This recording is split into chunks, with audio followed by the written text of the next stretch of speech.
This is the May 24th, 2022 regular meeting of the Chatham County-Savannah Metropolitan Planning Commission. The board consists of Mr. Joseph Welch, Chairman, Ms. Karen Jarrett, Vice Chairman, Mr. Travis Coles, Secretary, Dr. McGee Watkins, Treasurer. The board members are Ms. Lorraine Bowles, Ms. Elizabeth Epstein, Mr. Joseph Irvine, Mr. Wayne Noah, Mr. Jeff Morticia, Mr. Cedric Coleman, Mr. Dwayne Stevens, Mr. Tom Wildwoody, Mr. Lee Smith, and Mr. Jerry Huff. The MPC Executive Director is Melanie Wilson.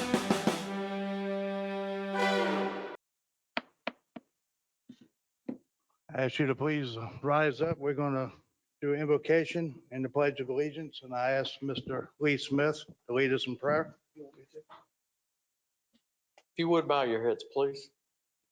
Creator and Father God, first we want to thank you for another day. The sun came up this morning and we all arose. We're here to serve the people of Chatham County and all the municipalities. Please help us to make the calls that will support your people, that we are servants to our community, and help us to remember that in our hearts and in the positions that we take. We would like to remember our service folks here in the United States and around the world and thank them for what they do. And most of all, we want to thank you for what you give us every single day. And we all said, amen. Amen. I pledge allegiance to the flag of the United States of America and to the republic for which it stands, one nation, under God, indivisible, with liberty and justice for all. Thank you. Thank you, everybody, for being here as we called to order our May 24th regular meeting of the Chatham County Savannah Metropolitan Planning Commission. For staff, petitioners, and members of the public who are participating here today, our procedures will be as follows. The agenda is broken down into several parts. First, notices, proclamations, and acknowledgements.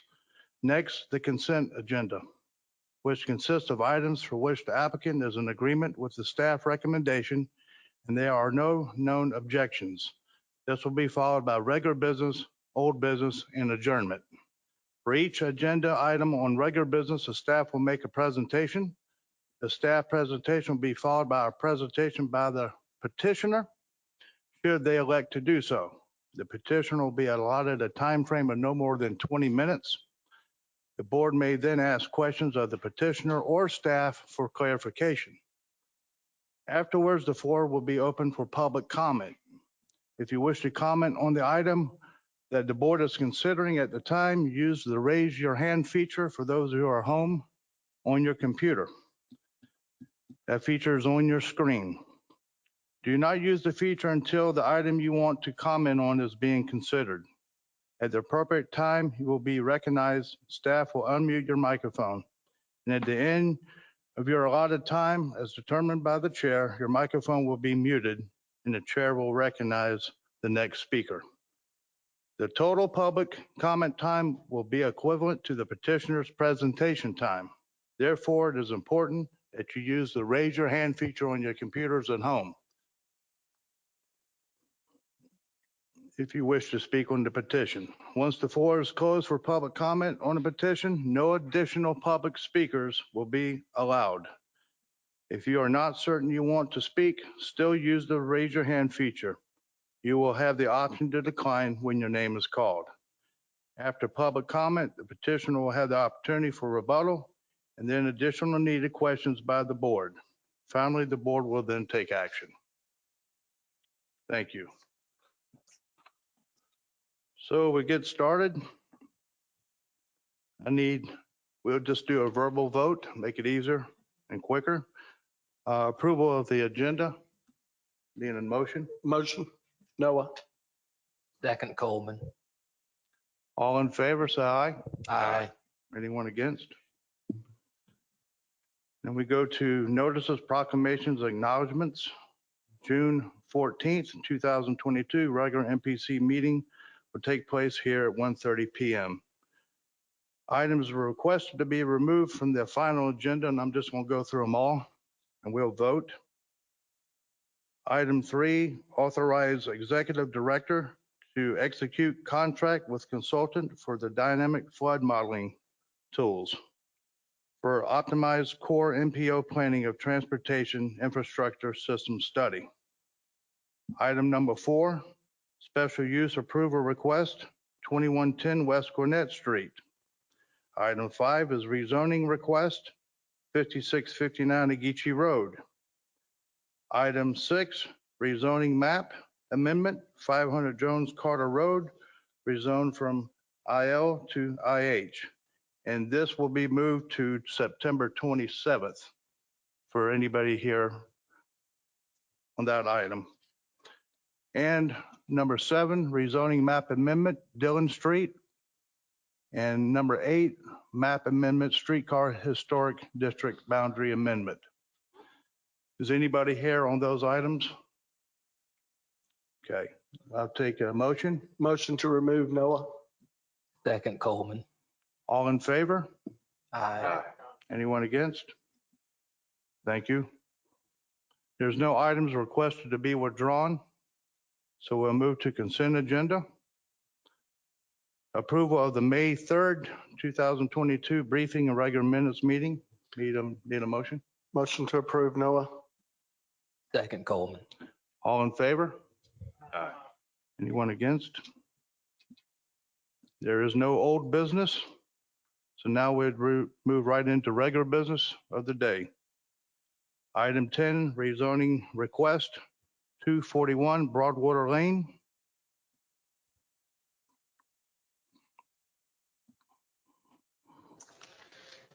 Thank you, Mr. Chairman. Hello, Commissioners. So today we have a rezoning request here for 241 Broadwater Lane. This property is currently zoned PDR SM for surface mining, and the applicant is requesting a rezoning to RA for residential agricultural. Just to give you an idea of where we are, if you are on Fort Argyle Road, coming from 204, and you go towards Bloomingdale, this is about just like a half mile from Bloomingdale, so it's pretty up far in that county.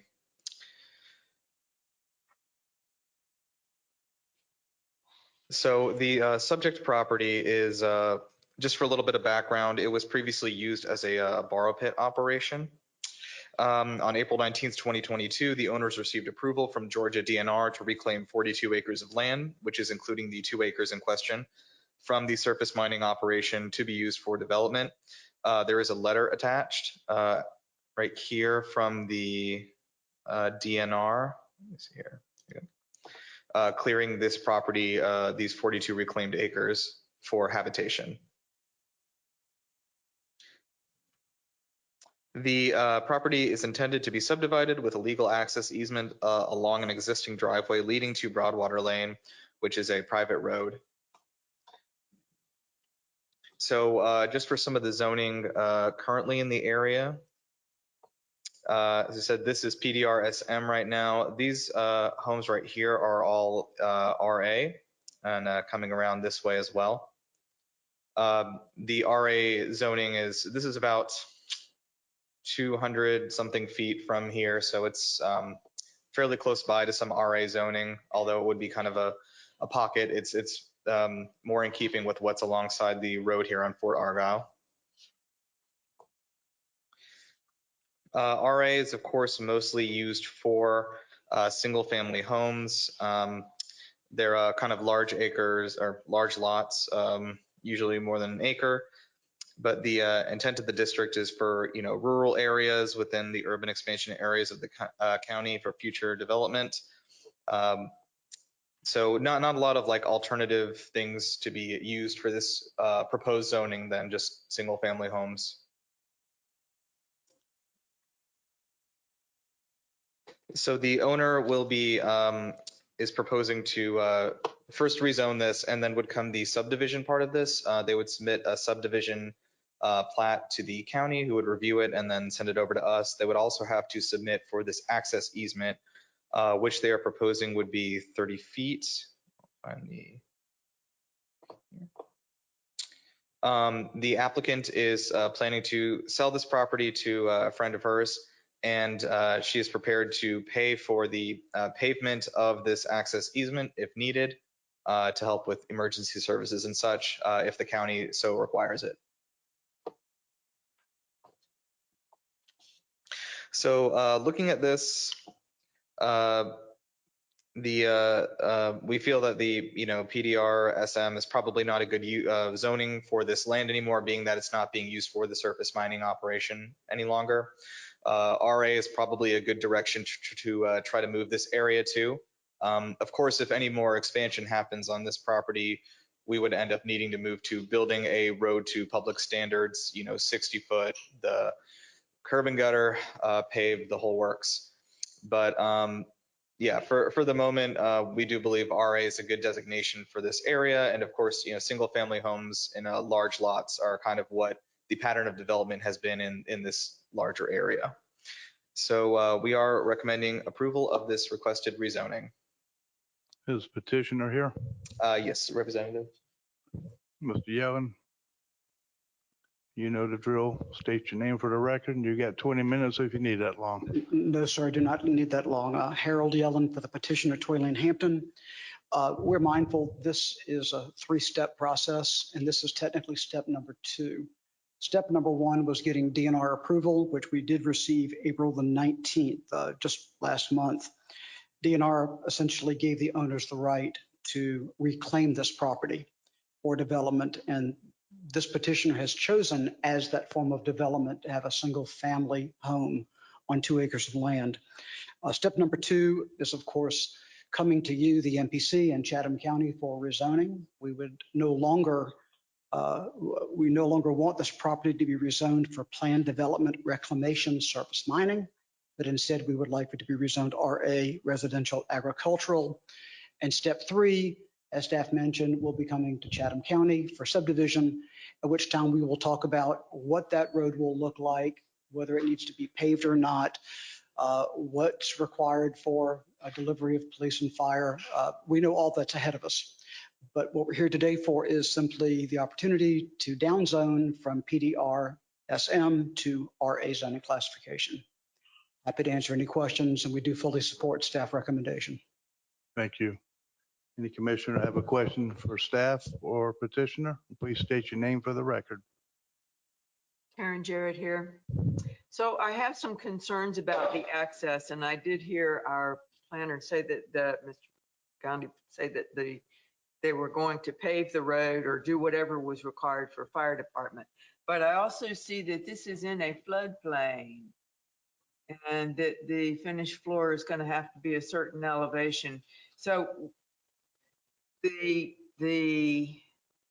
guess the purchaser of this property is well aware of all of the ifs, ands, and buts associated with, and who will be maintaining the road and all that kind of stuff. The owner of the property is essentially giving this property to her very best friend so that she will move to Savannah and be here. They've known each other for years and years, and they're all fully aware of what is associated with this property, including the need to tie into Fort Argyle Road. Everyone is fully aware. All right, thank you. Okay, thank you.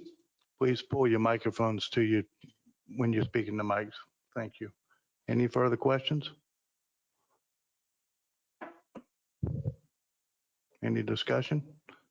Is there anybody in the audience that wishes to speak on this? Anybody on the computer? Nope. Okay. Oh, and Mr. Chairman, we didn't receive any calls or letters concerning this matter. Okay. Mr. Coleman? I like make a motion to approve the staff recommendation. Noah second. Okay, we'll do a vote. Miss Laureen Bowles? She not here? Okay. Mr. Coleman? Yes. Mr. Travis Coles, is he on the computer? Nope. Miss Elizabeth Epstein? Yes. Is Mr. Joseph Irvin here? Nope. Ms. Karen Jarrett? Yes. Mr. Jay Melder? Yes. Mr. Wayne Noah? Yes. Mr. Notrika here on the computer? Nope. Mr. Lee Smith, Yes. Mr. Dwayne Stevens, Yes. Dr. Watkins, not here. Tom Woodward, and Joe Welch, yes. Motion passes. Thank you, Thank you. Commissioners. Thank you, Mr. Chairman. Now we go to item number 11. Rezoning map amendment 2180 East Victory Drive. Rezone from RMF 220 to RMF 245. Mr. Lotson. Thank you, Mr. Chairman. The item before you at this time is a request to rezone the subject property, which is 1.77 acres located at 2180 East Victory Drive. This is an aerial map of the subject property on the north side of East Victory, adjacent to the Catholic Diocese office and an existing apartment complex. The petitioner is requesting to rezone this property from the RMF 220 designation. That's a multifamily residential designation that permits 20 dwelling units per acre. And the petitioner is proposing to rezone that to the RMF 245 designation, which is multifamily designation that permits 45 units per acre. This is a vicinity map of the subject property, showing the location and context of the surrounding properties. This property is just west of the City of Savannah Thunderbolt municipal boundary. As I mentioned earlier, it is adjacent to an existing apartment complex, which has the same zoning that it has, RMF 220. The properties to the south on the opposite side of Victory Drive are primarily businesses. There's a climate control storage facility, a bank, and some retail buildings as well. The property is currently developed with a single-family residence that was built in the 1930s. That residence has been unoccupied for a number of years. This is a view of Victory Drive in front of the property, which is to the left here. This is the principal building on the property, the former residence, and there are also a number of accessory buildings on this property, including a detached garage. This is looking west on Victory Drive with the principal residential dwelling to the right here. And this is from the structure toward Victory Drive. Looking south. These are some of the accessory buildings that are on the site currently.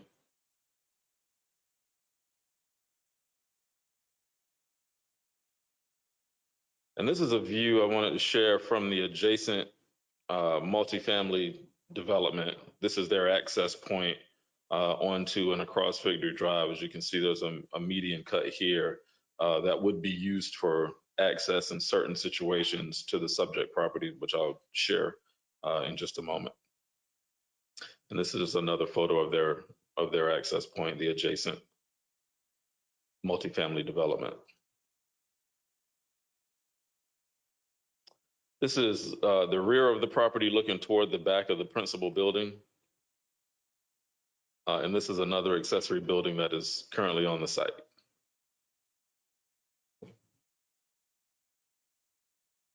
Lastly, this is the adjacent multifamily residential development that we discussed.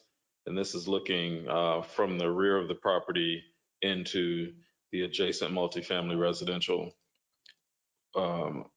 about here.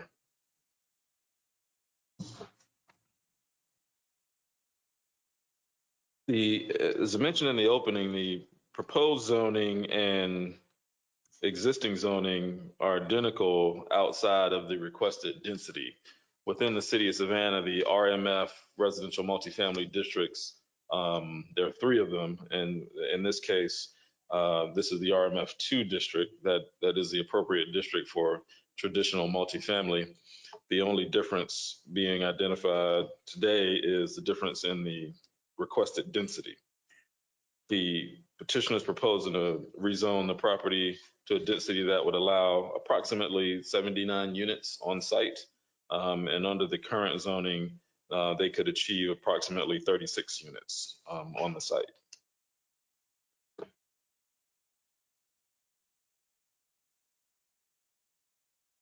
One of the issues that I mentioned in the pre-meeting and again, just recently regarding the access is that currently this property has right in, right out access onto Victory Drive, which is a GDOT right of way. We believe, based on conversations with traffic engineering, that the majority of the trips to this property are likely to be headed east on Highway 80. That would mean that they would be required to make a U-turn at that access point with the adjacent apartment complex in order to access the subject property and then leave, exiting the property, taking a right turn onto Highway 80.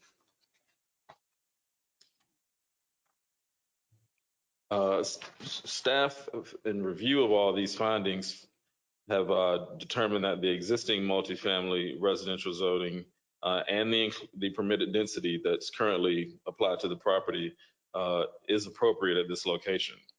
The substantial proposed increase in density, we believe, has some limitations related because of the overall size of the property. That increased density could have a negative impact on vehicular access to and from this property. From a land use standpoint, the location, we believe, can support residential units. However, there are limiting factors, and we believe that the increase in density is too significant based on the information provided thus far as it relates to safe access to the property. Based on those findings, we're recommending denial of the proposed rezoning to increase the density from RMF 220 to RMF 245. Be happy to answer any questions, Mr. Chairman. Thank you. Is petitioner here? Yes.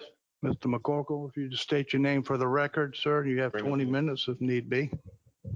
My name's Philip McCorkle. I represent 2180 East Victory Drive. And I'm gonna have a handout because y'all took away my Elmo, so and I don't like computers, don't trust them, don't use them really. So in a minute, I'll give you some information on traffic. This, as Marcus said, this property is already zoned multifamily. It's surrounded on two sides by multifamily. The Catholic Diocese building, when I grew up on the east side, that was St. Mary's Home. And then the businesses across the street. It's consistent with the comprehensive future land use plan map. I've checked with the Victory Heights Property Owners Association. They have no objection to the request. We can develop the site with no variances. Mr. Andrew Lynch, local architect, has done a preliminary plan, and we can get all the parking, meet the height restrictions. We'll not have to ask any variances. And yet we get a recommendation from staff for denial, which we were disappointed in, and the staff gave two reasons. One is that the density is not consistent with the development pattern in the area. And the other, as Marcus has just stated, were traffic concerns. So let me just look at those two things. There has been a laborious effort in the city of Savannah to come up with a housing action plan. And here's just a part of it. It's about 3 times this thick, really. And it was adopted as official policy by the city of Savannah in the fall of this past year, 2021. The housing policy says they want to support higher density housing and land development. And the city's already effectively done this when they adopted NUZO a couple of years ago, because you can build units in the city of 450 square feet, which you could never do that before. In the past, there were lots, if you remember, some of you who've been here a while, there were lot size per unit requirements. There were this requirement, that requirement, and it kept the density down from what some people would like to have built. at one time could go get variances from that number, but now you don't get variances. You have to rezone, which is what we're here for today, which I think is appropriate to go through that process. But those restrictions have been done away with because the city of Savannah has made a policy decision that it wants more dense housing. And one of the main reasons, of course, is it's smaller units are more affordable, people in the workforce, and there are other benefits like reducing urban sprawl and things of that nature.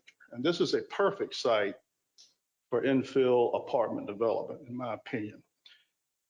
The staff said, quote, "There are not examples of residential development in the vicinity similar to what is proposed."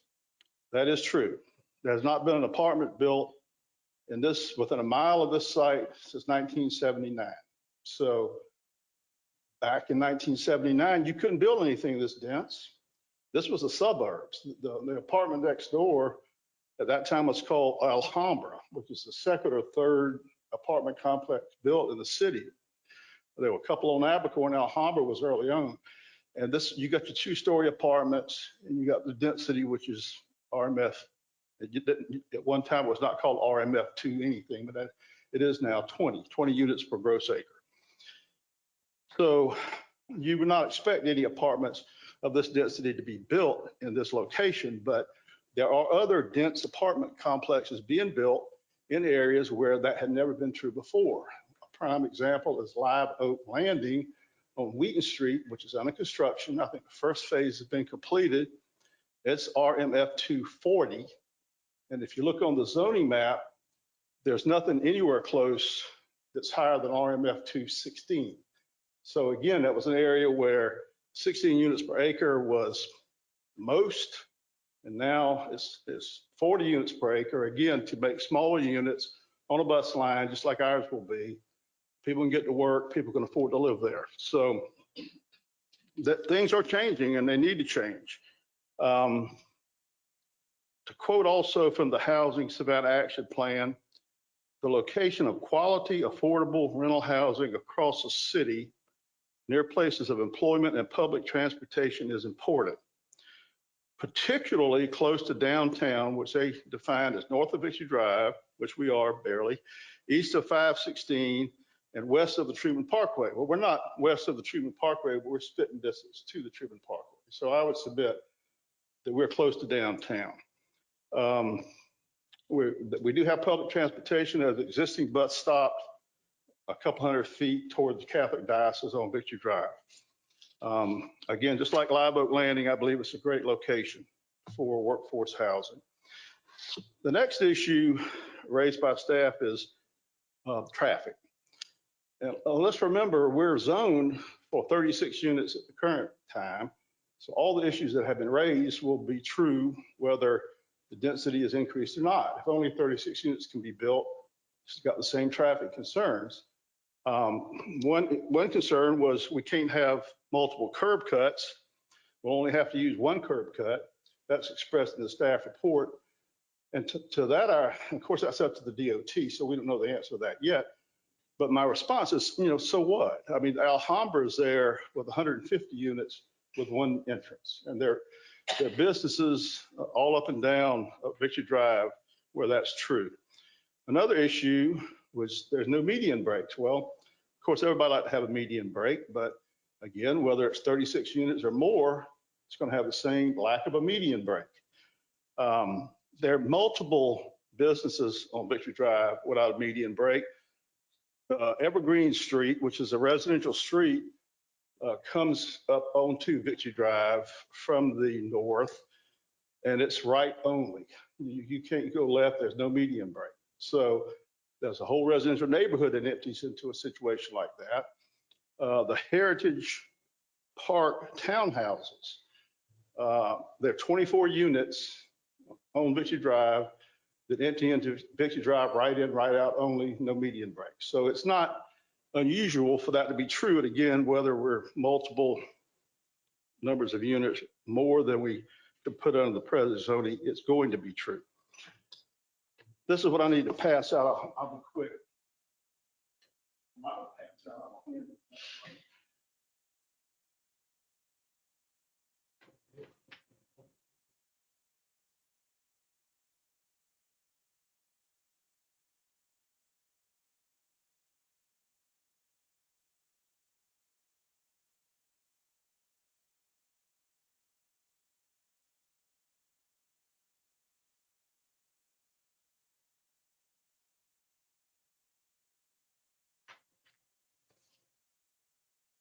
The Bible, well, I don't want to use that term, the go-to source, I won't use Bible, for traffic counts is the ITE manual, Institute of Traffic Engineers Manual.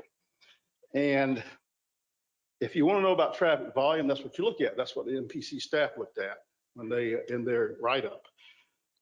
You'll find that the ITE continues to improve their data. For this file, I just spent $1,300 on the 11th edition, which is the brand new edition of the ITE manual. And they have broken down apartments now in two categories for all the different types of apartments. One if you're near rail and one if you're not, which we don't have any rail in the city. And the other is they're broken it down from just apartments to low rise, 1 to 3 floors, mid rise, 4 to 10, high rise, above 10. So the more height you get, the less families you get, the less people you get, the less trips you get. And they have determined that to be true. And so you've got to look at not just how many per apartment, but how many per type of apartment. If we built 36 units at the top of this page in the red, we would have 17 AM peak hour trips and 21 PM peak hour trips, which we all know that's what you look at. That's when the traffic's heavy. You can ride in front of this site at 2 in the afternoon, no traffic, but it's in the morning and in the evening like everywhere else.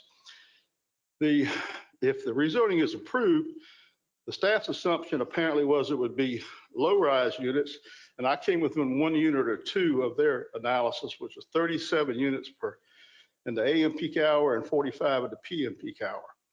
But this is not. This will be a four floors in this development, and you move into the mid-rise, and you know, it makes perfect sense. If you live up and you have to take an elevator, you don't just have as many kids. The families are smaller. It's the way it works, and it's about 25% fewer trips for a mid-rise. So you're down to 28 for AM peak hour and 31 PM peak hour. The average persons in a mid-rise apartment is 2.5 people per apartment. And the ITE, even in its 11th edition, now realizes, because I look everywhere for data on trips per bedroom, there's not any.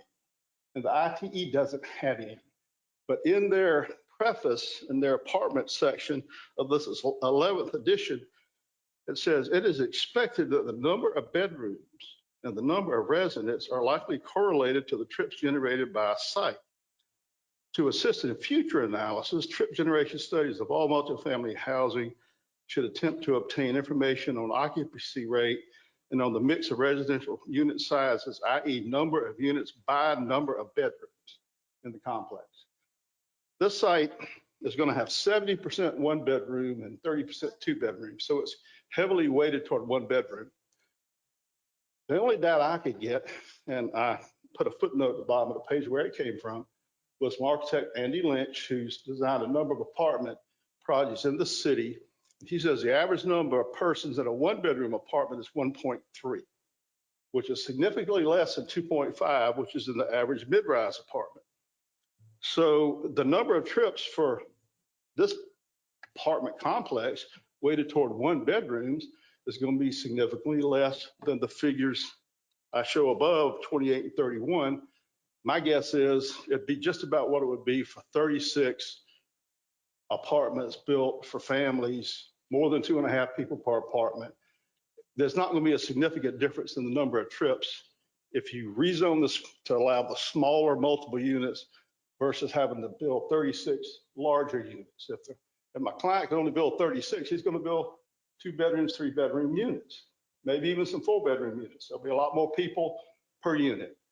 With 1 bedroom, insignificant amount of traffic. When you look at all the other factors, the city's desire to have density, the location, the lack of concern by the association, I don't think there's any reason to turn the application down. I would hope that this project would get built in the way it's envisioned, and that there would be a large number of workforce and some affordable housing available within this project. Now, in the workforce study, they call that NOAH, naturally occurring affordable housing. We'd like this to be NOAH. Now, construction costs have going up. So even for 750 square foot units, it's, nothing's cheap anymore, but we're going to do the best we can to make it where people just out there working can afford to live here in a nice, clean, new environment. I'm glad to answer any questions. Any questions for Mr. McCorkle or staff? Ms. Jarrett, state your name, please. Karen Jarrett. So where are you going to put the 79 vehicles? You have, the code requires one parking space per unit. We have all the parking spaces with no variances. And where are you going to put the apartments? It's going to be a large building. There's a picture of it in the application. I assume there's a concept in the application. It's going to be like a U-shaped building within the center having the amenities, and the old building is going to be kept as the clubhouse center for the apartment complex. And Victory Drive is not going to be busy at 2:00 in the afternoon? Well, perhaps I'm incorrect there. It's going to be busy whether it's 36 units or 79. Yes, but 79 units are going to create more congestion than 36 units. And that's not what the facts indicate. I disagree with you. I've been doing transportation engineering for a long time. That's not what IT indicates. Well, what you've got here is 17 versus 37, but we'll let it go. Thank you. Thank you. Mr. Melder. Has the petitioner given any thought? There was some discussion in the pre-meeting about sharing the entrance with the neighboring multifamily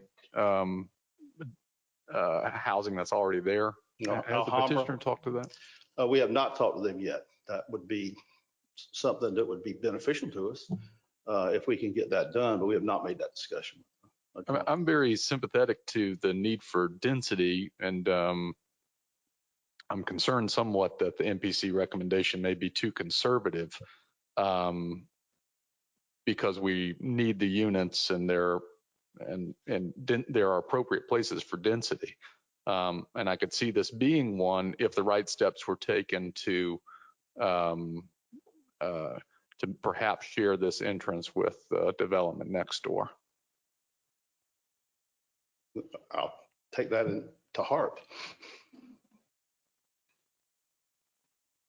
I'm sure it's owned by somebody out of town. Nobody local owns apartment complex anymore, so we'll have to investigate that. Anybody else? Is anybody on the computer? Thank you, Mr. McCorkle. Anybody in the audience wish to come up and speak? I have a question. Nope. Any further discussion on this? Is it possible to continue this? And Karen Jarrett, is it possible to continue this and see what the adjacent apartment complex says? There is, but again, that owner's probably out of state. I'd rather have a vote, and we can answer that question before we get to city council, which is the final say so in this matter. They will decide what's appropriate.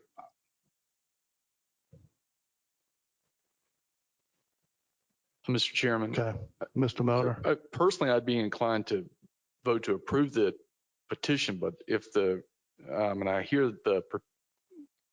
McCorkle's wanting a vote. However, I'd also like these issues to be somewhat addressed before they got to city council, which I think is the MPC's role. If the other commissioners are intent on voting for the staff recommendation, then I would be in favor of continuing it. But I from where I sit, I think that it's important to really consider projects that are going to be adding housing density to our community. Thank you, sir. I agree. Yes, sir. Dwayne Stevens. I hear and sympathize completely with what Mr. Melder raised. I do know we are in dire need of additional housing, but traveling that thoroughfare, that really creates a very major safety concern for me. If we're going to put people in houses, we want to be able to get to them safely. What's the point of providing more homes if you're going to get rid of some lives potentially from people trying to cross the intersection like that and or make U-turns to get home? But I completely agree that there is a need for housing, but not at this expense. I would much rather see it continued as well. Thank you. Anybody else? Mr. McCorkle, does anybody else have a question for staff or petitioner? If you're going to continue it, what seems to be where it's headed, please do it for 2 meetings, or I'm going on vacation Saturday for a while. So I don't want to come back and do it the next day or anything like that, if I can help it. I believe I'd like to see a recommendation to have this looked at on what Mr. Melder stated. We do need affordable housing in Savannah. And I'd like to see a easier access in and out of this. Because, given people do go to work in the morning, come home at 5 o'clock or whatever, you still have some traffic on Victor Drive, but that's the busiest time. And us people, especially people who take that route to go home to Wilmington Island. But I would like to put this off. If somebody would like to make a motion to be able to have this. Move to continue to 2 meetings from now. Is that enough? Yeah, let's do July dates. 5th. Is that enough time, Mr. McCorkle? 2 meetings? Okay. Let's see, what is that? Looks like it would be the July 5th, 2022 meeting. What's the meeting after that? Because I will be gone for a while. Maybe the 3rd meeting. July 26th? Yeah, that'd give me enough time to run it to ground one way or the other. Sure. Because right after 4th of July is going to be pressing a lot. 26. 26. So would you like to make a new motion? Move to 26. Continue this to the July 26th meeting. Is there a second? No, it's second. We'll go to a vote. Mr. Coleman, Yes. Ms. Epstein, Yes. Ms. Karen Jarrett, Yes. Mr. Melder, Yes. Wayne Noah, Yes. Mr. Smith, Yes. Mr. Dwayne Stevens, Yes. Mr. Tom Woodward, Yes. and myself, yes, Joe Welch. We'll see you on the 26th, Mr. McCorkle. Have a nice vacation.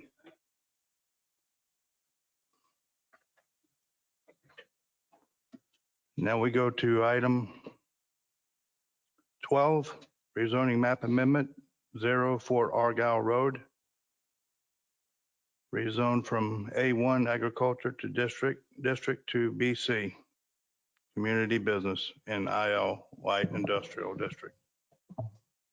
Good afternoon, Mr. Chairman and Commissioners. Melissa Leto.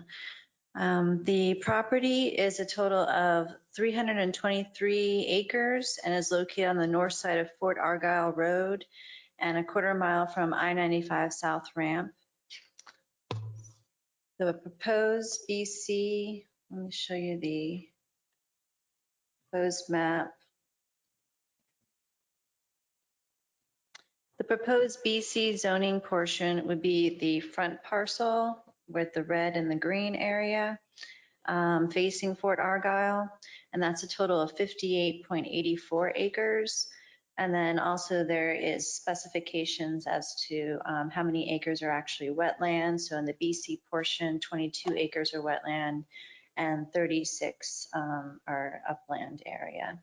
And then the proposed ILT zoning district in the yellow and green middle section also has a wetland and an upland, with the wetland being, the total acreage being 108, with the wetland being 40 acres and an upland of 67, almost 68 acres.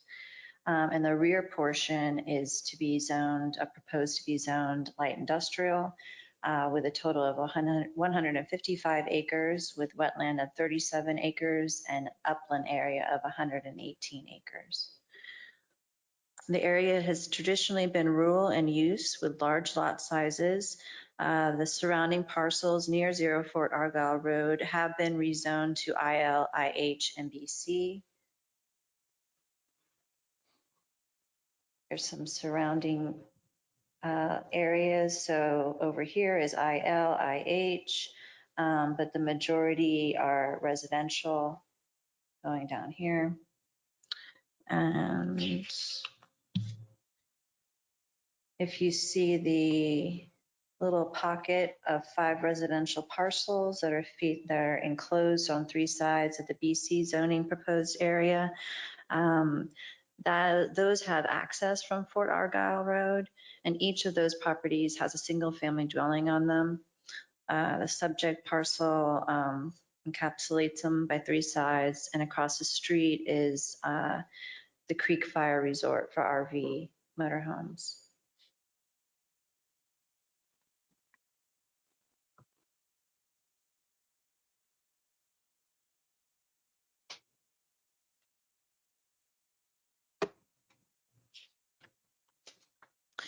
And the comprehensive planned use element is plan development. The proposed BC, ILT, and IL zoning districts are compatible with the plan development land use designation. Staff is including a condition within the recommendation of the rezoning request, whereas if the rezoning request is to be approved, the Metropolitan Planning Commission shall require a master plan prior to a site development plan to come back to the Metropolitan Planning Commission for approval.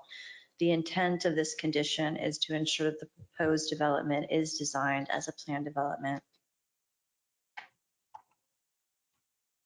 The proposed range of uses in the BC, ILT, and IL classifications are more intense than the existing A1 zoning district.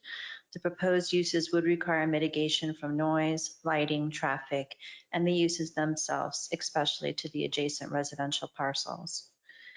Based on the location, the rezoning of this parcel has the possibility to adversely affect the existing uses. There needs to be a significant buffer from the residential properties that the subject parcel encompasses on 3 sides, as well as all residential zone properties surrounding the area. Have a map showing the light industrial and heavy industrial, and then the subject parcel and what their acreage sides are. The residential growth in the west portion of the county will require commercial uses to support it. The only commercial hub is near I-95, which consists mostly of motels, hotels, fast food restaurants, and convenience stores. The applicant's proposal would result in a significant change to the development pattern in the area. The development of 58.84 acres of commercially zoned property, 108.64 acres of light industrial transition, and 155.64 acres of light industrial zone property would create impacts that the petitioner will need to address prior to coming back to the Planning Commission for a master plan approval prior to the site development approval. The intensity of the uses is expected to continue to increase in this area, which has largely been rural for many years. The existing large tracts of undeveloped land lend to the likelihood that the redevelopment of these tracts would be of a scale that is not typical in this area. The proposed zoning of the 3 zoning classifications is a way to mitigate the uses so as not to have the BC section transition right into light industrial, which was originally proposed by the applicant. Instead, there would be a light industrial transition area in the middle of the parcel to provide a gap from the heavier industrial uses.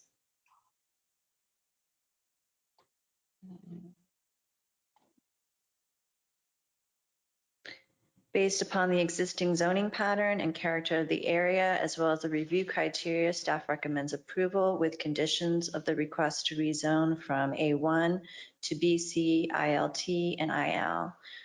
The first condition would be a master plan shall be required to come back to the Metropolitan Planning Commission prior to a site development plan approval. And the second condition, it would require a 100-foot densely landscaped buffer around the residentially zoned properties. So far, there has been a letter of denial from the Savannah Ogeechee Canal Society. And there also has been a letter from Sandra Grant, a resident from the 5 parcels enclosed on 3 sides of the proposed BC area. Ms. Grant spoke with Mr. Cowan, the petitioner, about the required 40-foot buffer requirement. Mr. Cowan agreed to have a 100-foot buffer, and so now staff is recommending a 100-foot densely landscaped buffer around all residentially zoned properties, as well as requiring the master plan to come back. I am here, and also the applicant is here to answer any questions. Thank you. Thank you. First, I want to recognize in our audience Keisha Gibson Carter, our Alderwoman at Large, Post 1. Thank you for being here. All right, Mr. Wayne Noah, I just state have your name. a question. My major concern is drainage. Would that come back at the master plan level? I mean, all this drains across, or under rather, Fort Argyle toward the Ogeechee River. And I know in previous petitions, drainage was a major concern. So what level, when does that come? Does it come up at an engineering after? Yeah, Mr. Noah, the more detailed development will come back when they submit their development plan. They will go into detail discussing the drainage, access, all kinds of stuff. So that's when that comes up. The master plan will have some general things that talk about runoff, but it won't be as detailed as the development plan is.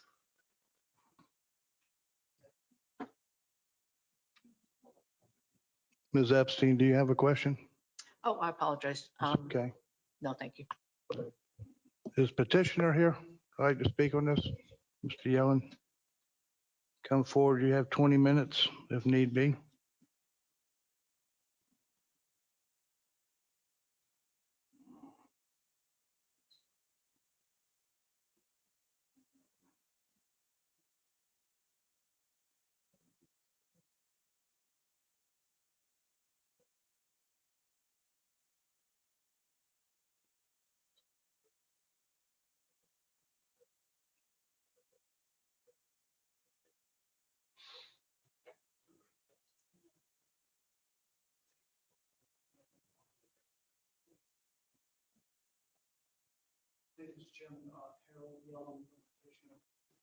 Turn your mic on.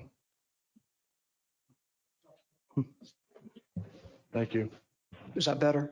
Yes, sir. Once again, Mr. Chairman, Harold Yellen for the petitioner. With me today is Mr. Wynn Cowan, who is a principal with Cowan Investments, Greg Coleman, who is the project engineer for the site, and also Austin Hill, who is the current owner of the property. All 3 gentlemen are behind me. You can answer any questions you may have. The subject property has been in the Hill and the Durrance family for about 50 years. So it's unusual that we have a piece of property of this size, but it's because it's been in the family for so long.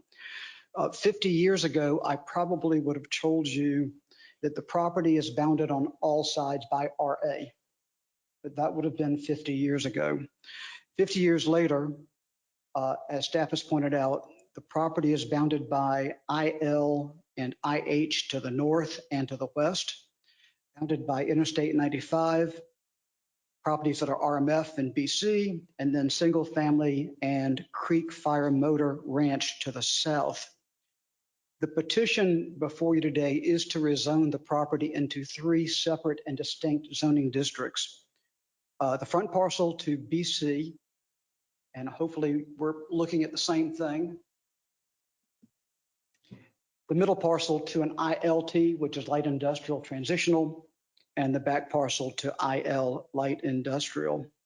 Interesting, you'll notice on this map that where I'm showing you light industrial transitional, the property to the north is slightly more intensive. It's light industrial. And the property that we're trying to rezone to light industrial, The property to the north is also more intensive. It's heavy industrial. So every step of the way, we're stepped down from our neighbors. Each of these properties together totals 320 acres, which includes high ground and wetlands. Probably there's roughly 100 acres of wetlands. So about 31% of this property is shown in green on the map that I hope you're still seeing above. Looking first at the front commercial parcel, it is the area that's shown in orange. The zoning district, we actually use that long wetland as being sort of the dividing line between business commercial and light industrial transitional. It may be difficult to see, but there's a line that runs right through the middle of the wetlands. And so we've used the wetlands as the opportunity to separate the two zoning districts. The middle parcel is in yellow, and that's the transitional light industrial. To define the district, we actually used an existing power easement. And you can hopefully see on this plat, there's a 150-foot Georgia power easement, and there's also a 50-foot Southern Natural Gas Company easement. So separating our ILT and our IL is a 200-foot easement. And as you can see, it also rounds the corner, and that 200-foot easement separates us from the multifamily residential to our east. And then the back parcel in purple is the district that I've described in the past. To the north is property zoned heavy industrial, and just past heavy industrial, it wasn't mentioned, is the Superior landfill, which is also zoned heavy industrial. But otherwise, we're bounded by Interstate 95 coming around.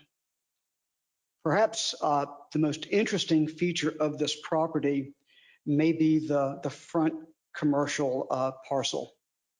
By design, we wanted this to be stepped and graded, where commercial goes to the front as it should be on the heavily trafficked road, and transition back to industrial. But on this commercial piece, the petitioner is a part owner of the Savannah Ghost Pirates. I will tell you that I know very little about hockey.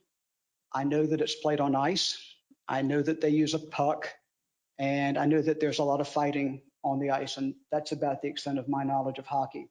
If you have questions about this facility, I'm going to have you ask Mr. Cowan, because I'm sure he's looking at me like, if that's all you know about hockey, we got a problem.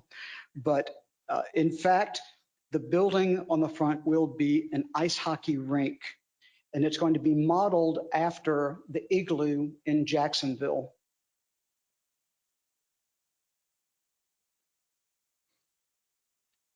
These come straight from the website of the Igloo in Jacksonville. It's a brand new facility opening this year. And I'm going to try and scroll through these. You can see that at the Igloo, they teach you to play hockey. Maybe they'll teach me how to talk about hockey. There will be clinics. There'll be skating camps. There will be a youth hockey league. There's actually, I guess, a high school program. I don't know which high school might be affiliated, but I guess in the very near future, we may be having high schools in Savannah also playing ice hockey. There will be adult clinics, and everyone on the Planning Commission is invited to join the Adult Hockey League.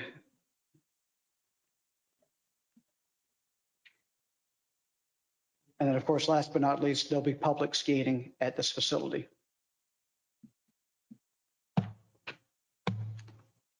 As noted in the MPC staff report, staff is recommending approval with two conditions. I was aware of one and was made aware of another once I was here.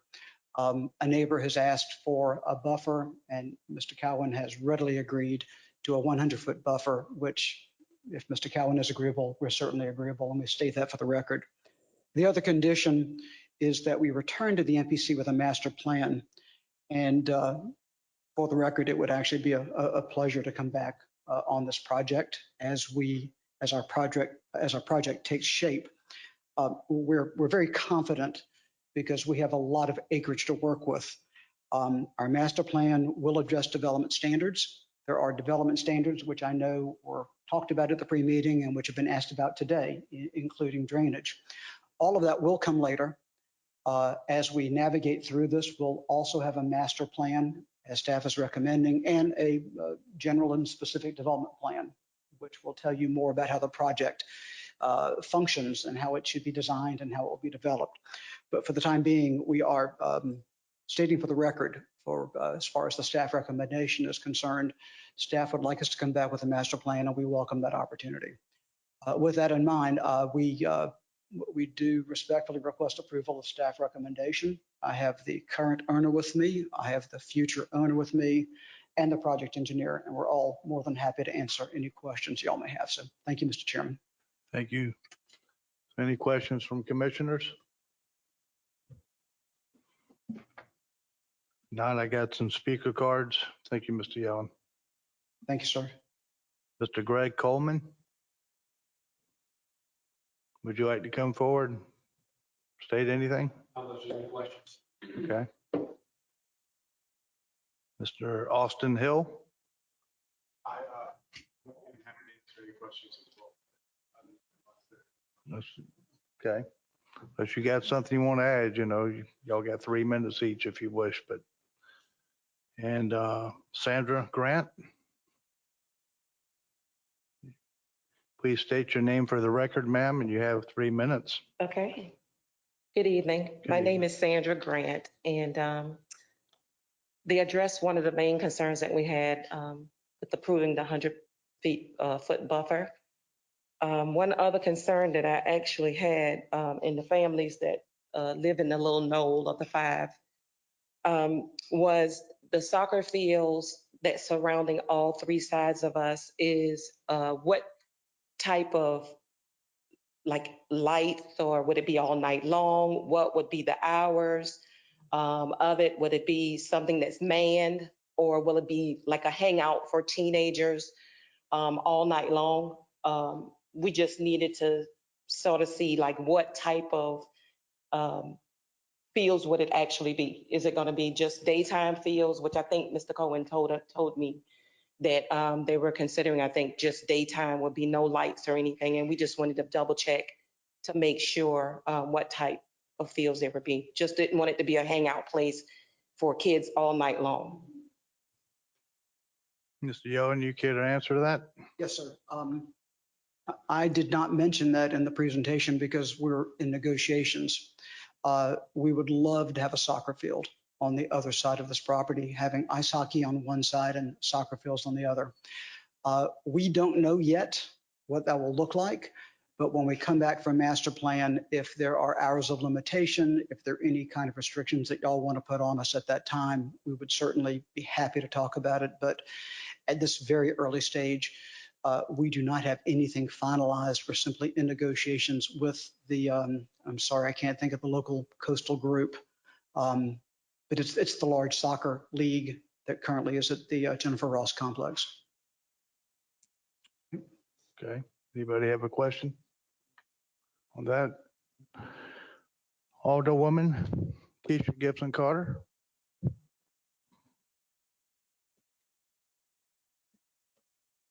Mr. Chairman, thank you for your time today. Commission, hello, Mr. Melder. I am here on behalf of the West Chatham community. We continuously are approached by residents in the community because of the inadequate representation with regard to once these properties are annexed into the city, county representatives have little or no say in these matters. And when it's before council, we are simply left with voting on it. So we recognize that a lot of these petitions of developers are a little ahead of ordinances and policies. We are working on so that we are precluding episodes like where we are. So I know right now our staff at the City of Savannah is working with the river keepers to address environmental issues with regard to the wetlands. We are continuously, as the sitting alderwoman for the City of Savannah, when these properties are annexed into our city, concerned about traffic, about police and fire service and recreation outlets for these communities that we do not address. It simply becomes an afterthought. And so what we want to do is, until we enact those ordinances and respond to those issues facing our environment, until we address issues with regard to impact fees that will allow developers to participate and invest in those pieces related to the health and harmony and safety of our community, we want the commission to give consideration to having that included in these master plans as well as the site development plans. And so we don't know what those dates are. Mr. Yellen, I'm not sure how much opportunity you have been given to communicate with those residents, but those essentially are the issues that have been presented to me. And I'm here to speak as advocate on behalf of the people in that area, and ask that the commission give consideration when you are offering or extending approvals, that you too have concern about these same issues, as we know you have, but recognize unless and until we put forth policies that speak to these issues, we are continuously strapped with trying to mitigate the issues between the developers and the residents. Thank you so much, and I appreciate this time today, sir. Thank you, ma'am.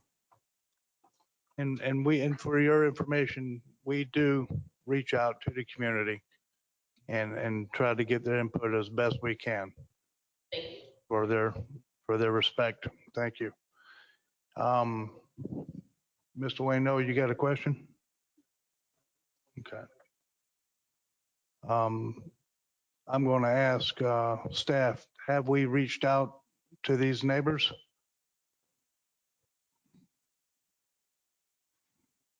And any feedback? Mr. Chairman, the zoning ordinance requires essentially 3 things for us to do with the zoning petition. One of those things is to send a letter to each property owner within 300 feet of the petitioned property.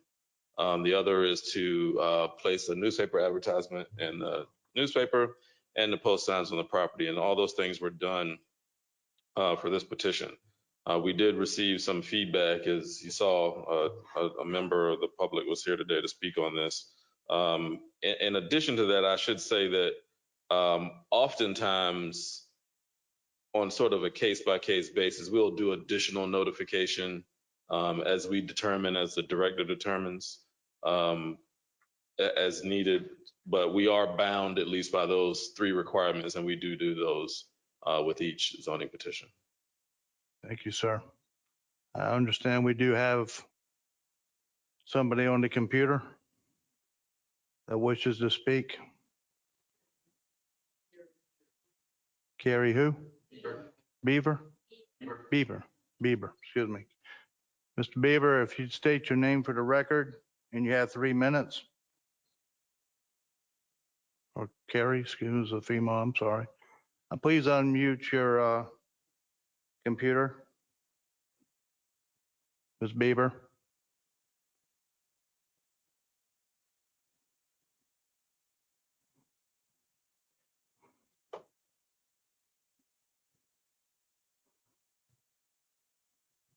Ms. Bieber, please unmute your mic on your computer so we can hear you.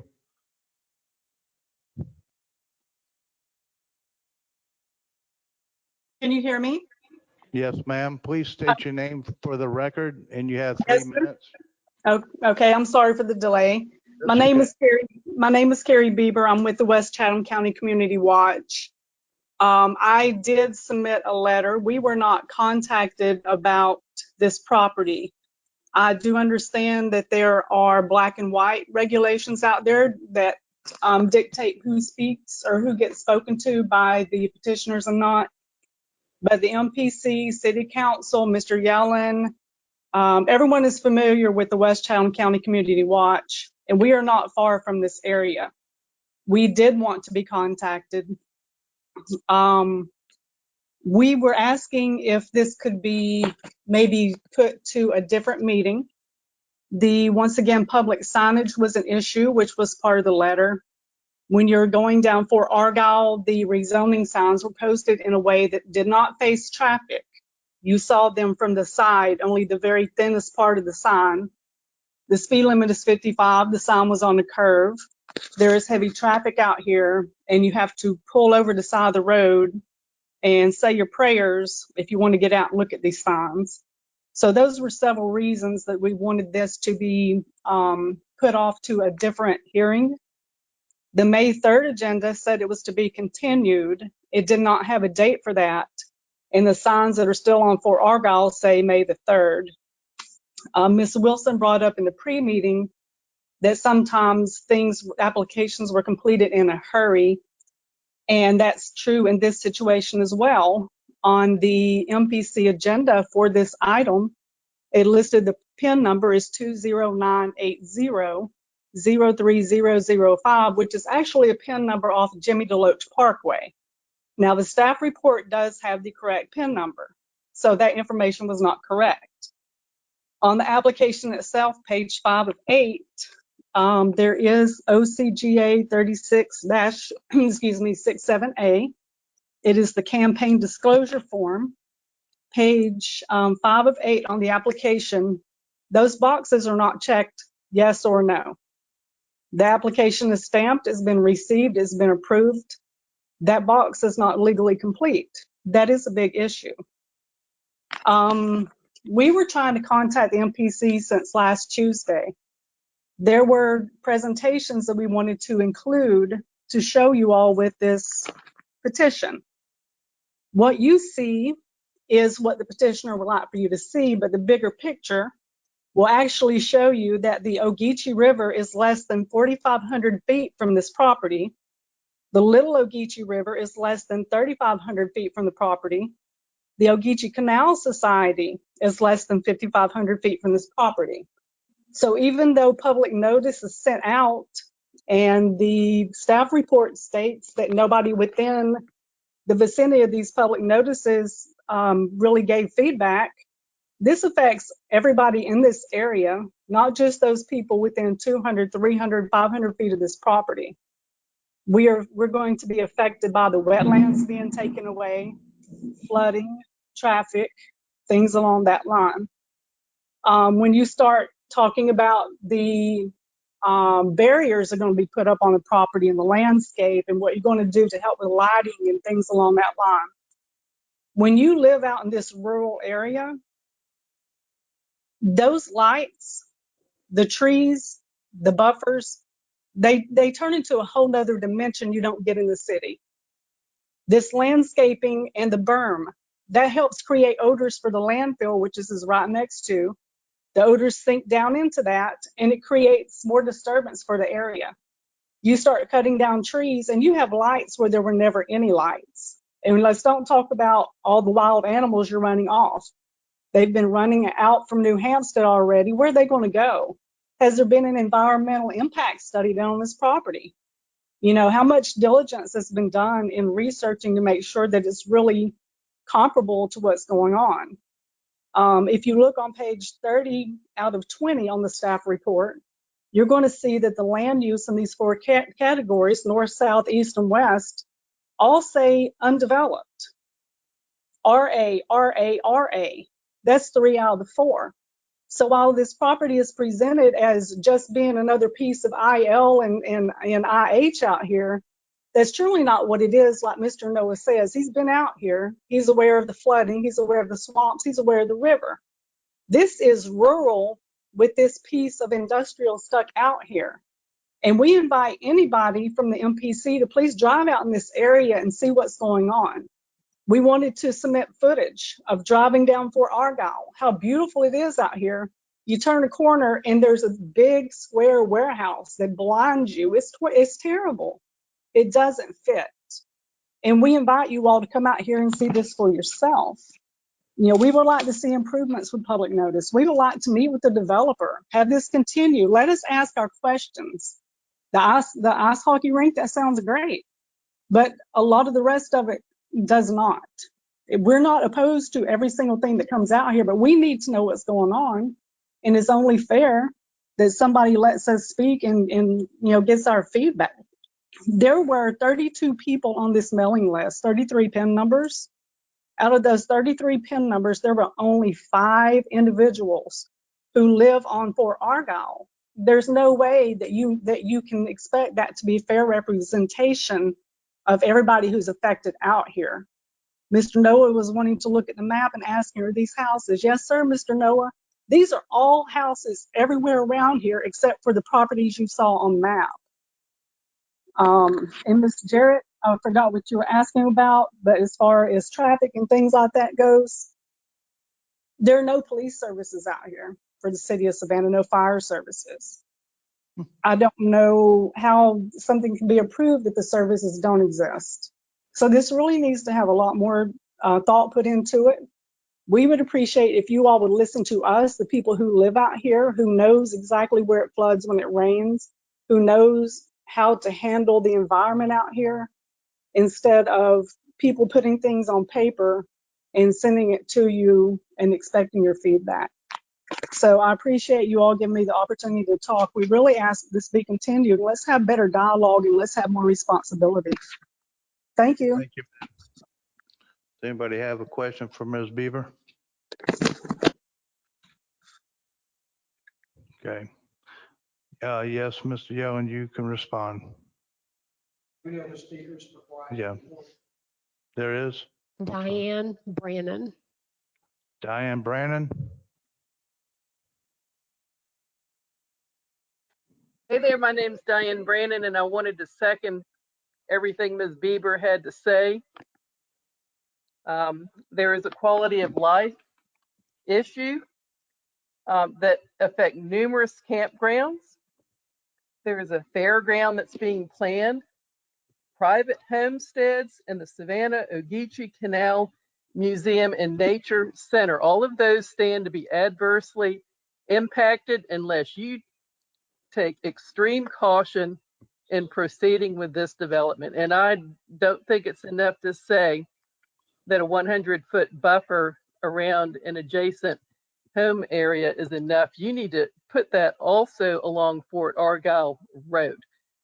One of the ugliest things on the planet is that warehouse. I was so shocked to drive down Fort Argyle Road and to see this hideous looking warehouse. And I cannot, that just adversely affects the whole area. The ripple effect is enormous when you plop something like that down in the middle of what has been a residential area and agricultural zoned area for the longest time. I don't think 9 Line did us any favors either with their development the way it is. Okay, so that's it for now. Thank you so much for your time and attention. I agree with Ms. Bieber. I think you should take this more than a few steps further in talking to the adjacent landowners and also have a community outreach meeting would be the best thing to do at this time. Thank you. Thank you, ma'am. Any questions for this person? No. Anybody else? Mr. Yellen, I'll let you come up and get 10 minutes. Need be. I won't need that long. Just a few comments about what's just been said. The West Chatham County Community Watch is not a neighborhood association. They're not a neighborhood group. They have a Facebook post. I've seen it. I've seen some of the comments they've made.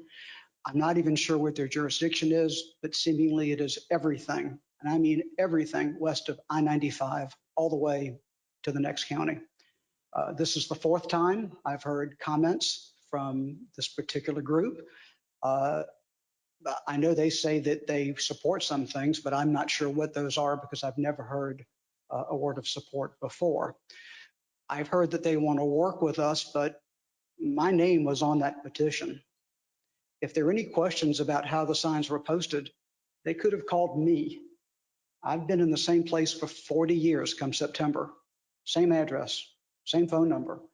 If somebody would have called me, I would have gladly gone out to the site and said, what would you like me to do with these signs? Even though it's the way we've always done it, if we can do something for you, I would have been happy to have done that. Or if there's something we could have done different, we would have gone above and beyond. But what I'm constantly feeling is this group encourages delay. They don't want to see any kind of development, and they want to put this off indefinitely. And I'm saying, look, in my world, and I hope this is your world also, we're only here for zoning. And I've used this metaphor before, but zoning is the canvas you paint on. We have to know whether or not we're going to go forward with commercial on the front, with transitional in the middle, and light industrial in the back. I guess we could also come back with residential. On a site this size, we could have 6,000 apartment units. I don't think that's a good idea for this site. I really don't think it's a good idea at all. So we're here today asking for zoning and only zoning. And as I stated before, and I'll state it again, we are going to come back for a master plan, at which point we're going to show the 100-foot buffer, which we've promised our neighbor. We're going to come back and show you how this site will accommodate all of the design and development issues that you or staff may think of.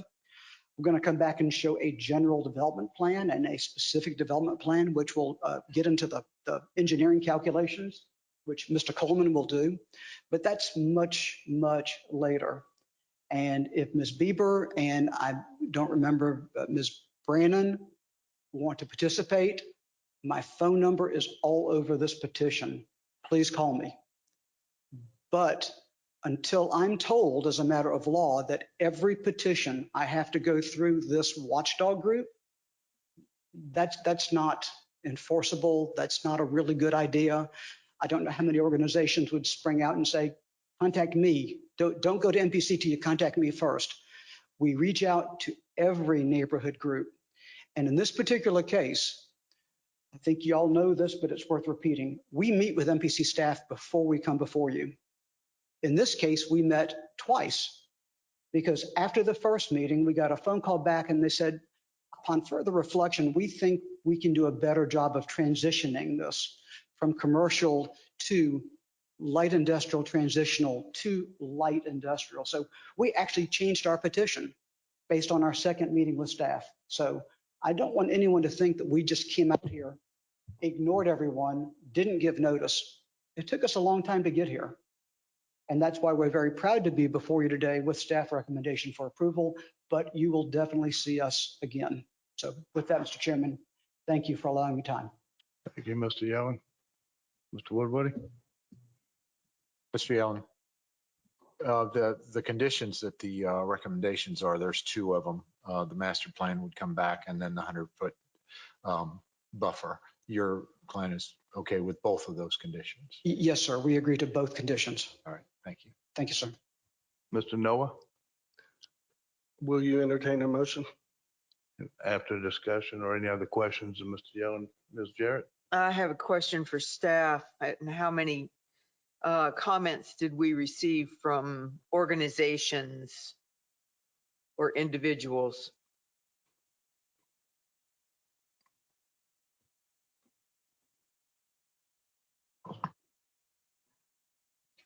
I received the Ogeechee Canal email prior to the March 3rd MPC where we continued it. And then I recently received an email for Miss Sandra, the resident. Okay, thank you. So basically two. And then Ms. Bieber today. And in addition, if I may, we passed out email from Ms. Yes, Bieber. I I just wanted to be on record so that she knows that you did get that. Yes, thank you. Any further questions?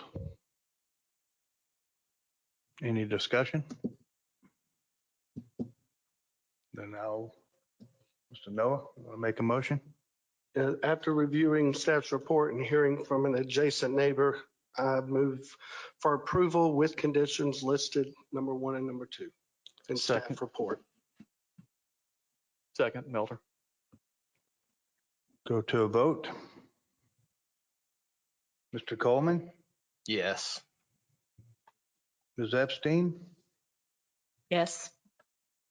Karen Jarrett, Yes. Mr. Jay Melder, Yes. Dwayne Noah, Yes. Mr. Lee Smith, Yes. Mr. Dwayne Stevens, Yes. Mr. Tom Woodward, Yes. and Ms. Epstein, I got you, didn't I? Okay, Mr. Welch, yes. Motion passes. Thank you.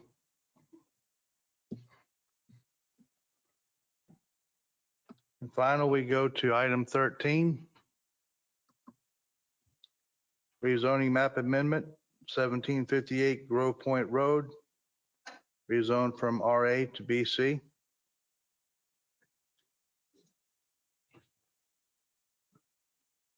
No, it was.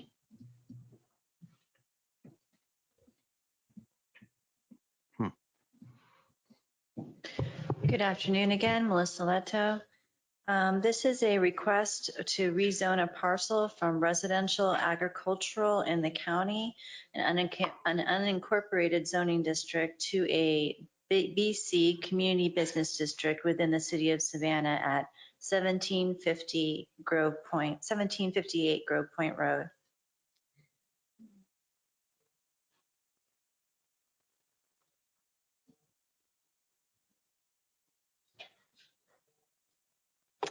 The applicant is seeking to develop a Parker's fuel station and convenience store on 3 adjacent parcels.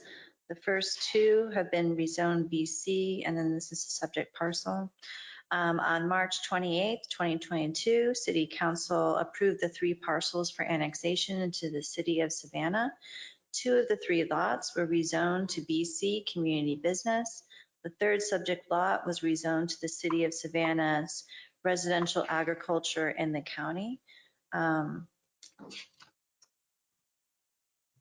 the approval was given to rezone 1750 Grove Point Road and 1754 Grove Point Road from Chatham County's PB zoning district to the city's BC zoning district. However, the city of Savannah approved the 1758 Grove Point Road from Chatham County's RA residential agricultural zoning district to a similar zoning classification RACO into the city. The petitioner seeks to rezone the third lot from RACO to BC, just like the 2 adjacent parcels. All 3 lots are required for the development to provide adequate access, parking, water detention, and other site development improvements to the proposed Parker's fuel station and convenience store. And this is a location showing the surrounding uses, carpet outlet, collision center under a planned business area, and then there's the Sweetwater State subdivision station. There's also a City of Savannah fire station, number 15, along with single-family dwellings on both sides of Grove Point. There is access from through Abercorn to Sweetwater Drive and Grove Point Road.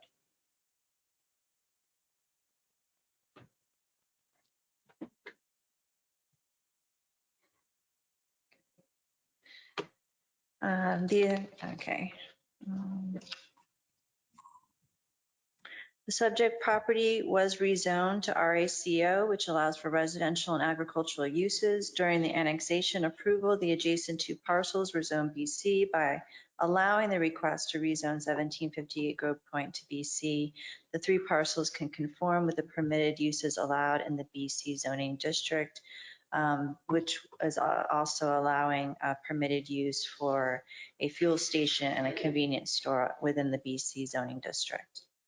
And the annexation approval came with a site plan for the proposed Parker's fuel station. So as you see, there are the 2 adjacent parcels that are zone BC, and then this third one, which is our subject parcel today.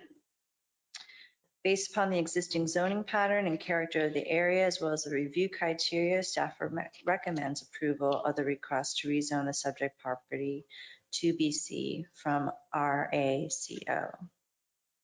And the applicant is here to ask any questions as well as staff. Thank you. Thank you. I'll ask petitioner to come forward, sir. Please state your name for the record. You have 20 minutes if need be.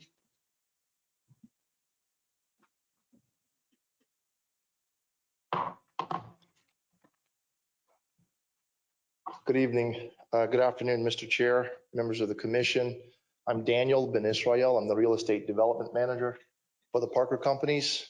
And staff did an excellent job at summarizing the proposal.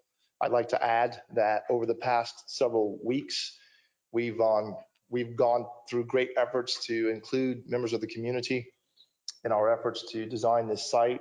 We've had several community meetings with the Grove Hill and Sweetwater Station residents and HOA boards. We had, I think, a total of 3 public outreach meetings in that community. The last of which was held last Monday on May 16th. Those meetings were very well attended, and we garnered a lot of feedback from the community. And we've made great efforts to incorporate those comments and concerns into the ongoing iterations of our site plan. And we're hoping to gain your approval for the rezoning so that we can continue to refine this design and ultimately get this store built next year. I'll be happy to answer any questions. I know there was a concern about the traffic study. I will say that we've been working very closely with GDOT, with Chatham County Engineering, and with Savannah Traffic to address concerns regarding the traffic impacts to this community. The latest iteration of the traffic impact analysis was submitted to me last week. We forwarded that study to GDOT. We did have a meeting late last week with GDOT. At that time, they had not had ample time to review the revised study, and so we rescheduled that meeting to this coming Thursday at 10:30 a.m., at which time we'll anticipate getting more feedback from GDOT and hopefully Chatham County and Savannah Traffic again, so that we can finalize this proposal. Now, this plan is still conceptual. We have not finished full civil design on it yet. We're waiting on the GDOT study to be approved, the traffic impact analysis to be approved by GDOT, as was a condition of the annexation. I'll stop there and I'll be happy to answer any questions that you may have. Thank you, sir. Mr. Coleman? Yes, thank you, Mr. Chairman. I have less of a question than an observation and a comment relative to the traffic study and the options that were presented and the one that was included in the packet. And as a resident of Sweetwater Station for 16 years, my concern is the ingress, egress on the main road coming off of Abercorn, and to go with the option where ingress into that drive off of that turn where it's a left-hand turn that be removed from consideration, as that stretch of road is really congested as it is, and I don't think would support that sort of traffic pattern in any way. I'm less concerned about the GDOT portion as opposed to just the growth of the neighborhood and the things that are going there and what happens in that short stretch of road between Grove Point and Abercorn. So that's something that can be, if we decide to approve this, whether we can ask for a general development plan to come back in front of us to take a look at it, I would ask that be done. Mr. Chair, if I may, Mr. Coleman, that sentiment has been shared by others in your community, and we've since removed that left-hand turn off of Pine Grove into our site, and that access along Pine Grove is now limited to a right in and right out only. Okay. Anybody else have a question for staff or petitioner? Mr. Chairman, I have a question for staff. Yes, sir. Jay Melder. Staff review the conditions that are on this recommendation. There were some conditions that City Council put on the approval for the annexation. I just want to make sure they're mirrored. Oh. No, we do not have. Mr. Milder, I would like to say, excuse me, that normally during annexations, annexations basically is for you to place the zoning that is currently on the property to the zoning that's being annexed. And generally, the past annexation presentation was more detailed than normally submitted. You wouldn't have any conditions because that's not the purpose of annexation. It's not advertised or noticed. The conditions would come from, excuse me, this process. And if there's any conditions that stem from the annexation meeting that you want to add to this, this would be the appropriate time to do so. But that wouldn't have been at the time of the zoning that took place as a consequence of you annexing this property. Perhaps conditions was the wrong word. Thank you. Ms. Wilson, I wanted to ask if we could include the condition that the traffic impact analysis be completed and approved by 3 entities, the Georgia Department of Transportation, Chatham County, and the City of Savannah.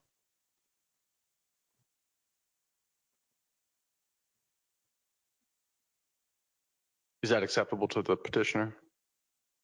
Yes. Thank you. Okay.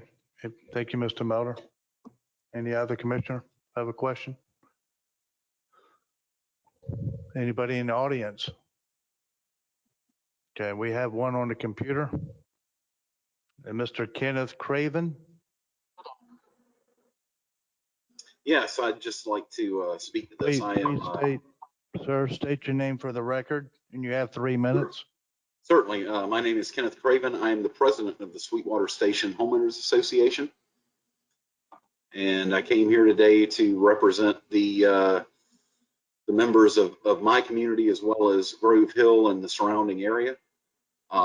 We have had 3 public meetings as well as a private meeting with Daniel Ben Yisrael regarding this issue.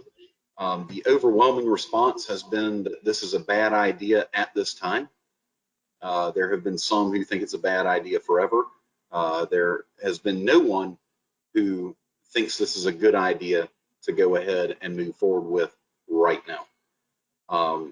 That intersection at 204, and whether it's Sweetwater Station Drive or Pine Grove Road, whatever the name of it is, that intersection is already problematic.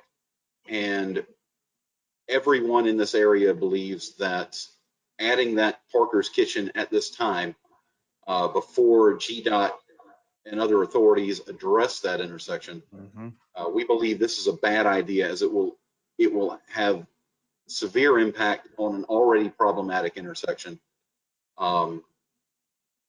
Their traffic study is flawed. The traffic study was done on a Tuesday. It was done during COVID-19 when no one, or I'll say less people, are even traveling to work, and they're working remotely. Over the long term, the traffic impact as things stand would be detrimental to inbound and outbound traffic, just commuters going in and out of Savannah, as well as limiting access from the Sweetwater Station and Grove Point neighborhoods, as well as impacting the ability of that fire station to respond to emergencies. We're going to ask that the MPC table this issue for now, or continue it until later, until such time that the intersection is improved, before you allow anything further to progress with this development. Thank you, sir. Anybody have any questions for Mr. Craven? Okay. Any discussion? Ms. Jarrett?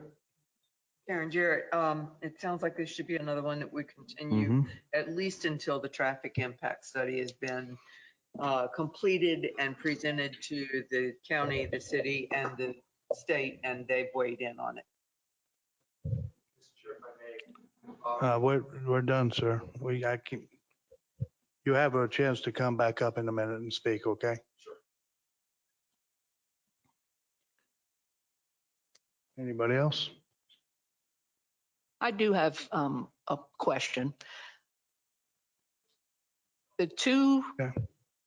parcels are already zoned appropriately for y'all's development.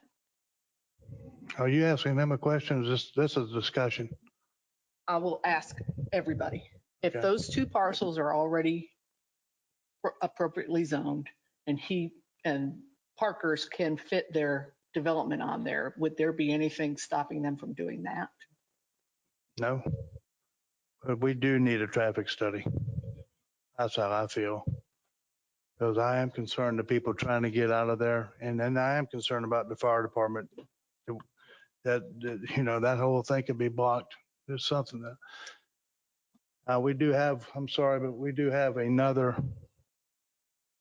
citizen on the computer. If you'd please state your name for the record, and you have 3 minutes. Please, what's her name? Connie Shreve. Wreath. If you would please unmute your mic.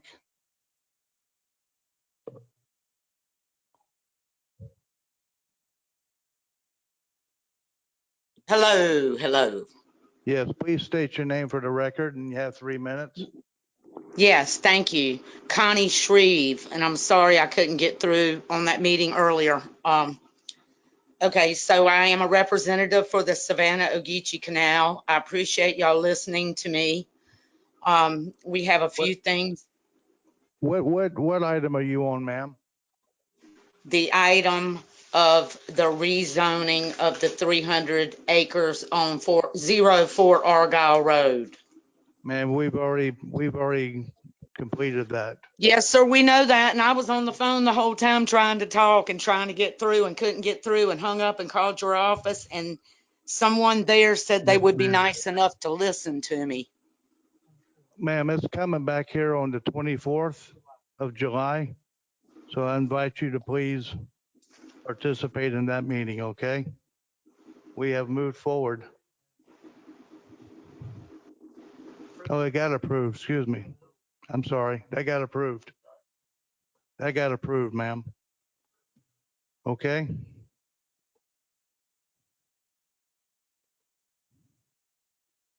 Thank you. I'm sorry. It's okay. All right, where were we? Right, I know what we're on, but where were we in the conversation? So we, discussion. Any more discussion? I'm sorry, I'm gonna let you come forward and state one more case, and you have 10 minutes, sir. As was mentioned earlier, this parcel that's in question this afternoon is a part of an assemblage of 3 properties, 2 of which are already appropriately zoned to accommodate our use. We, at this point, feel as though we've done our necessarily due diligence to present a strong case for the rezoning of this 3rd property. We've conducted the traffic impact analysis. We've made amendments to that analysis based on not only our meetings with the residents of Sweetwater Station and Grove Hill, but we've actually met with Chatham County Engineering, GDOT, and Savannah Traffic. We've incorporated the comments that we've received to date in our site plans. We've made changes to the site plans regarding our access on Pine Grove and on Grove Point Road. We've also proposed most recently making significant improvements on Abercorn 204 as well, to include increasing the left turn stacking to 500 feet in the westbound lane. And on the eastbound lane, we've increased the right turn lane stacking by 250 feet. We're contemplating contributing to making other improvements on Pine Grove to include adding an additional left turn lane out of the community and making a dedicated left turn lane onto Pine Grove onto Grove Point off of Pine Grove Road, and establishing a through and right turn lane on Pine Grove as well. Those are what we consider to be significant off-site improvements for which we are seeking approval from those 3 agencies that were mentioned earlier. We are trying to move this project along while listening and incorporating the comments that we're receiving from the community. We have full confidence that we'll be able to work with GDOT, Chatham County, and Savannah Traffic to come to a resolution on what will be acceptable to maintain the level of service at the intersection of 204 and Abercorn, and to improve conditions on the side streets of Pine Grove and Grove Point Road. We'd like, and we respectfully request that the commission approves our request while allowing us to work with GDOT. We've already submitted the traffic study. It's under review. And as the condition was placed by Commissioner Melder, this project will not go forward, or the rezoning itself will not go forward until we've received approval from GDOT for the traffic study. So that's already in the works, and we don't see a reason why it should be postponed at this point. Thank you. Thank you, sir. Any further questions?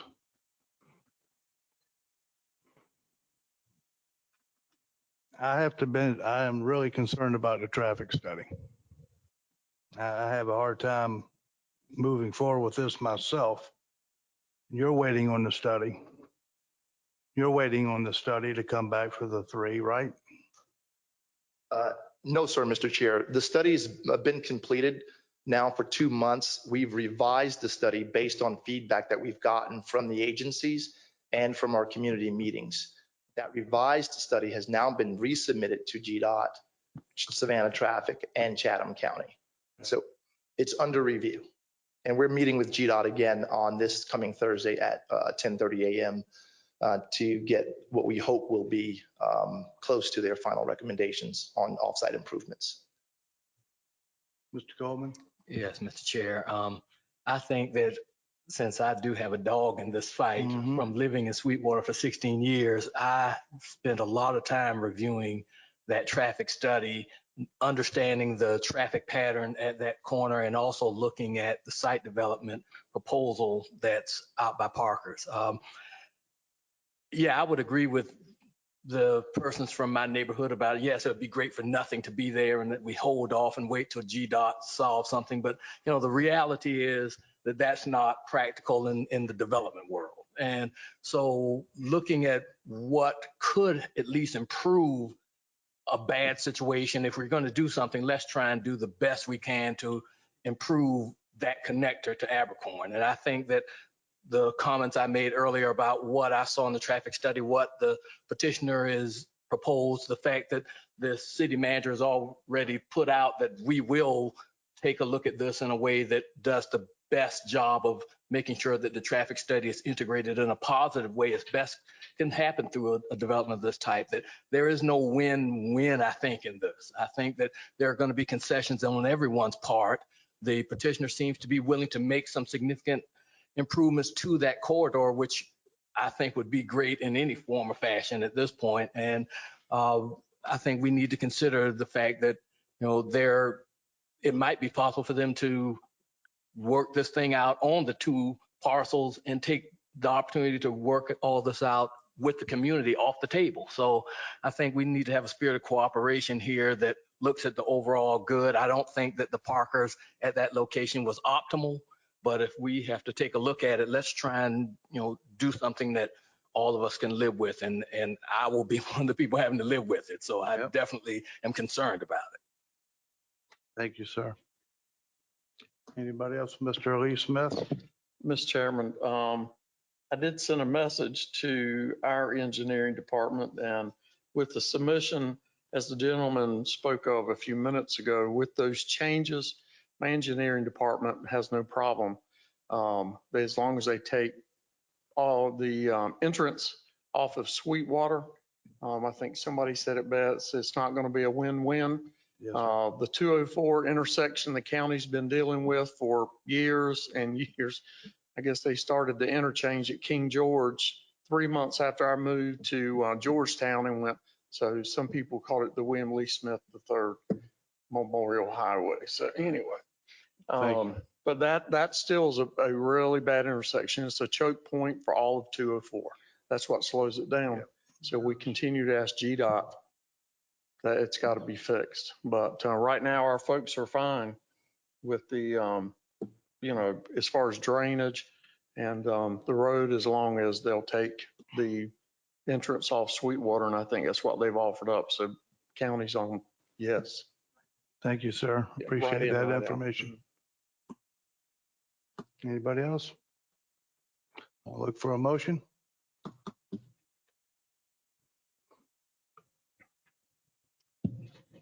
Coleman, I make a motion to approve staff recommendation with the additional information that's stated by the city manager. Tom, second. Go to a vote.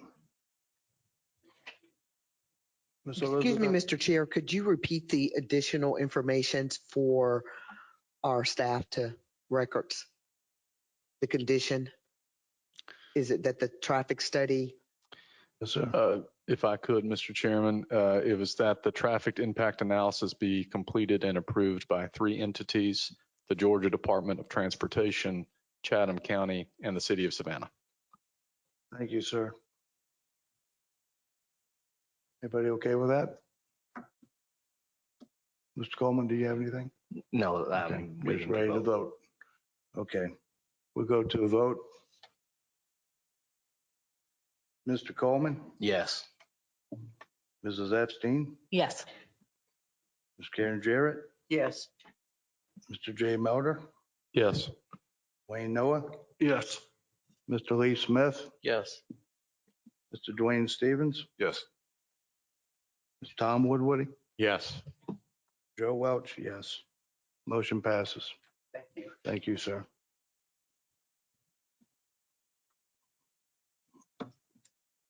Well, next, we don't have any presentations or other business.